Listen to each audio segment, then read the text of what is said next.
Well, Robyn, let's start off with a little bit of background here. Tell me about your background in trucking. How did you get started in the business? Well, I got actually my CDL and got started in 2008. My husband, Tim, has been a truck driver. Next year it'll be 50 years. And he's always been a truck driver. We've been married 44 years. He's been a truck driver as long as I've known him.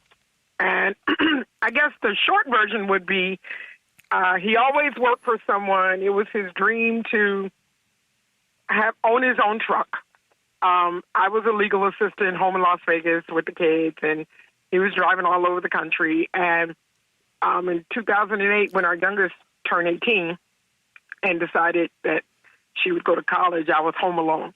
And I was still working in the law office, and I was home, but I was missing my husband. And I kept saying, why don't you spend more time at home, come home. And, of course, he had just become an owner-operator, and he bought his own truck in 2005. And so he was like, I can't spend more time home with you. So I got this grand idea of, if the mountain won't come to Muhammad will go to the mountain kind of scenario.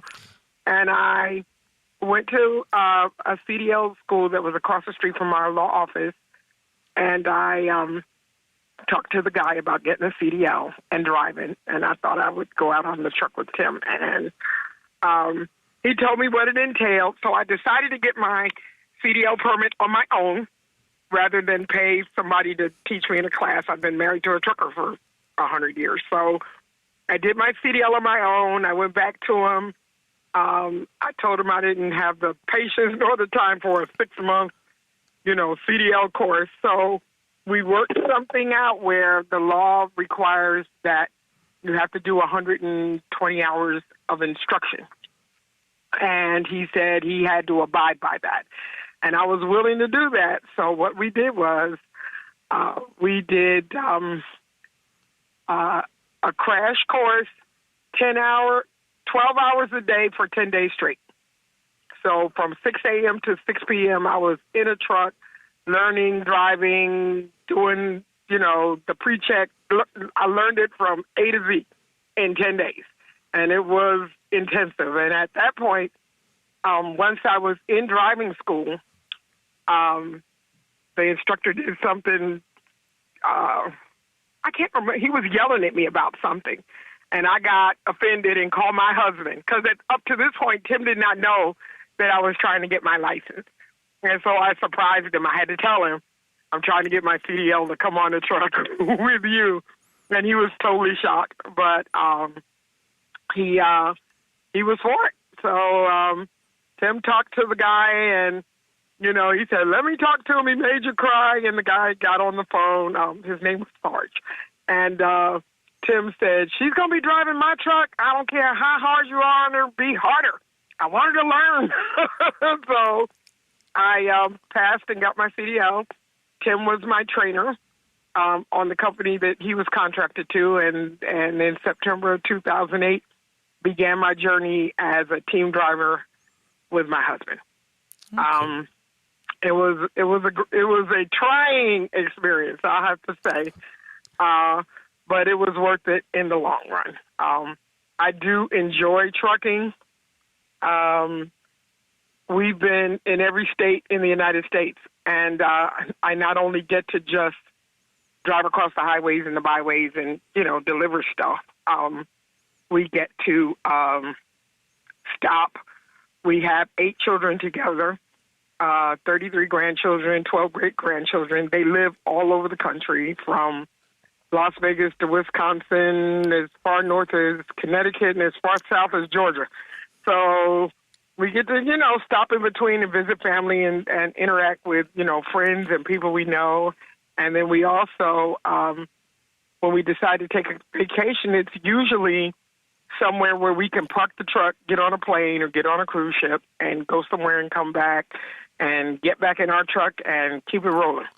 So we've had this same truck since Tim bought it in 2005. It's got more than 3 million miles on it, and I have to say I've driven an automatic. I truly love 13 speeds and travel along the highway that way. Okay. Now, you decided to get a college degree. Why did you decide to pursue that? I graduated high school in 1977, and I went to Howard University for a couple of years, right? After I graduated. And I went to school with the intention that I wanted to be a lawyer. I really wanted to be a police officer, but my mother kind of talked me out of that because, she's like, black female cops in the 70s, I don't know if you want to do that. And so I kind of liked law and law enforcement, so I went with the intention to be a lawyer. I didn't. After 2 years of college, I came home, talked my parents into let me stay home a semester and just take a break. And my dad said, okay, just a semester, but you got to get a job. And I ended up getting a job for an attorney that was just starting out on his own.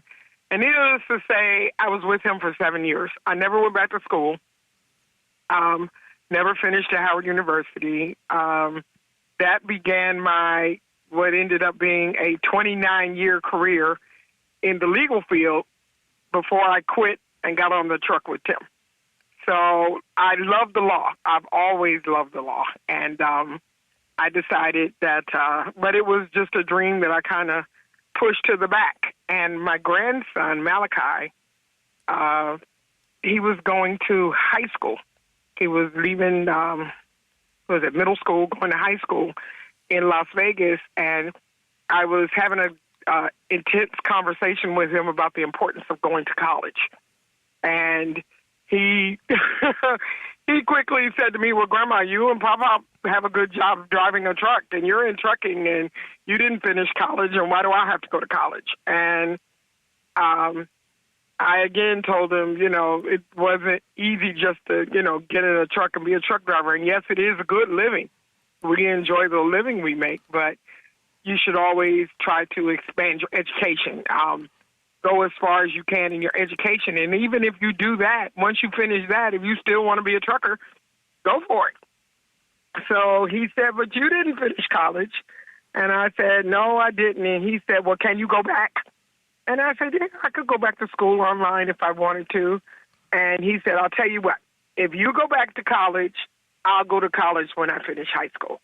So that was the challenge that started, the journey. And I told him, okay, well, if I go back to school, we're going to have a contest between my GPA at the end and your GPA when you graduate. And needless to say, I beat the pants off of him because I graduated with a 3.98 GPA. And he did B's in high school. He did okay, but he didn't do as good as me. But it did encourage him to want to go to college, to watch me go back and finish and see what satisfaction it is to cross the stage and get a college degree made him want to go. So he graduated the year before I finished college, and he decided he was going to work a little, and I had to kind of remind him of our agreement.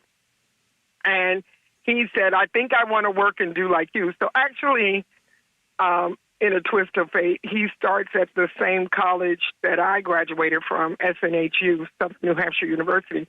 He starts in a week or two. I think it's week after next, in 2 weeks. So in 2 weeks, he will be going to the college that I just graduated from and working at the same time. That's what he wanted to do. But he promised me he would go and finish. So, that it all worked out in the end. I've been thinking about this since I first read about you. Just going to college at all is not an easy thing. It's pretty hard. But then you've got the added complication of being in the truck and operating out there. How did you manage all that? My laptop became an appendage. The nice thing about SNHU, and I will give them, is they had a really structured kind of course work. Like pretty much discussion boards were always due on Thursday, and your assignments, papers or projects or whatever was the assignment for the particular course was due on Sunday. So I could kind of sort of plan my life. That didn't negate the fact that Tim and I work for Tri-State Motor Transit, which is the best high-security transportation company, I think, in my personal opinion, in America. And we carry AA&E, which is arms, ammo, and explosives. So we do that specialized rate, which entails training and concentration and extra, because you're dealing with the government and military bases, and it's a lot more than just. I don't negate trucking in any form, but you don't just pull up to a dock and pick up some groceries and go to the next place and go to the store and deliver the groceries. It entails a whole lot more other things.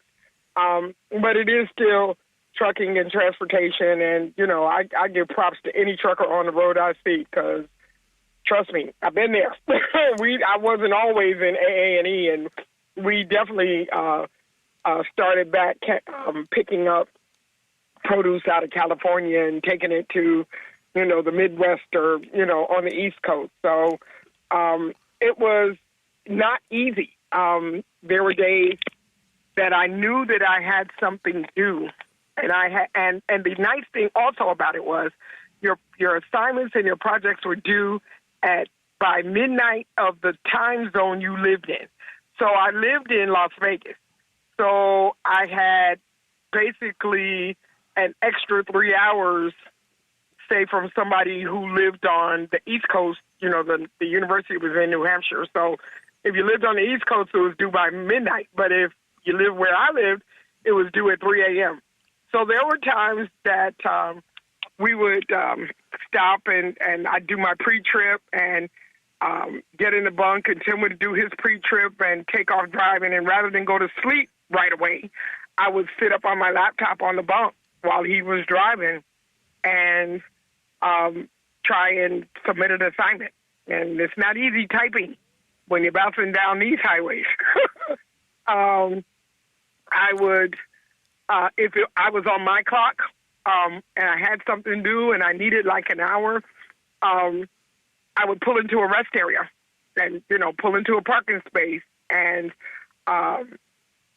put the laptop on the steering wheel and sit and do the assignment, like right there on the steering wheel, and finish it up and put it away and, check what I needed to check and hit the road again. So that was for 5 years. Constant, just don't give up. Tim was behind me because there was times I just was so frustrated, and things like statistics and those kind of courses, because my degree was in business. So I had to do statistics and analytical courses and those kind of things. And some of it was kind of hard. And I would be really frustrated, and Tim say, no, come on, keep on doing it. But again, SNHU allowed me to, during COVID, I got to the point where COVID was wonderful. Nobody was on the road but us. But in the meantime, it was so busy, for truckers that, there was no time to do anything. And I was able to, take some time in between loads, or if you had to sit a day, or if you didn't have to be, the next place was 300 miles away and you didn't have to be there till tomorrow. So we would go there and, park at a truck stop, and I would stay up hours and try and get it done. But SNHU allowed me to do one course per term. I didn't have to double up or try to be full-time, which is why it took me 5 years. During COVID, I was doing one course a term, and a term is 8 weeks.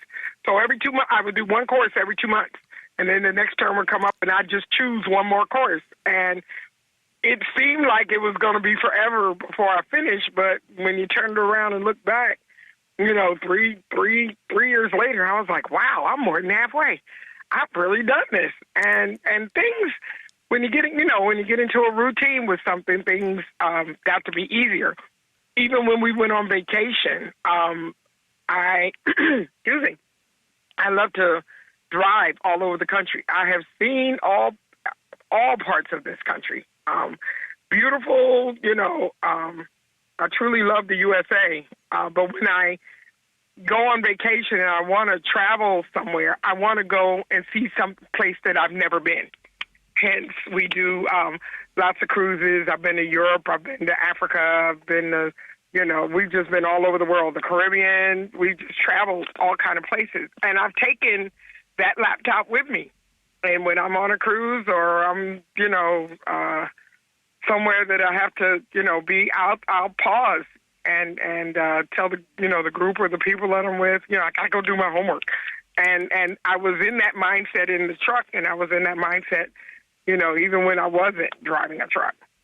So it's been a journey. I encourage anyone who thinks that they don't have the time